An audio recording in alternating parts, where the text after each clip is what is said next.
Hi friends, welcome to Kaviya's tale. இன்னைக்கு நான் என்ன கதை சொல்ல போகிறேன்னு பார்த்தீங்கன்னா, மனிதனும் பிரச்சனைகளும். ஒரு எலி சாதாரணமாக இருக்கும்போது மரத்தாலான பொருட்களை ஓட்டை போட்டு நாசம் செய்யும்.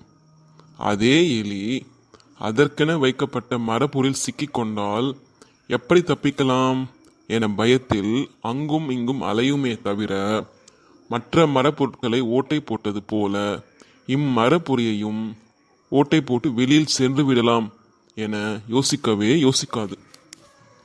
அப்படி யோசித்தால் அதிகபட்சம் 5 நிமிடத்தில் அந்த பொறியை ஓட்டை போட்டு வெளியேறிடலாம். ஆனால் மரப்பொறியில் சிக்கிய எலியை நீங்கள் 5 நாட்கள் அப்படியே வைத்திருந்தாலும் அது தன்னால் வெளியே வர முடியாது. ஏதோ ஒரு பொருள் அடைத்து வைத்து விட்டது போன்றே அங்கும் இங்கும் அலைப்பாயும். நம்ம யாரும் காப்பாற்ற மாட்டார்களா என ஏக்கத்தோடு பார்க்கும்.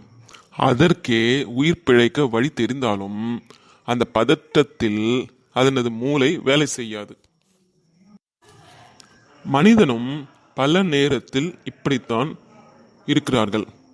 பல பிரச்சனைகளிலிருந்து வெளியே வர தெரிந்தும் பொறுமை இல்லாததால் தனது வாழ்க்கையை துறக்கிறார்கள்.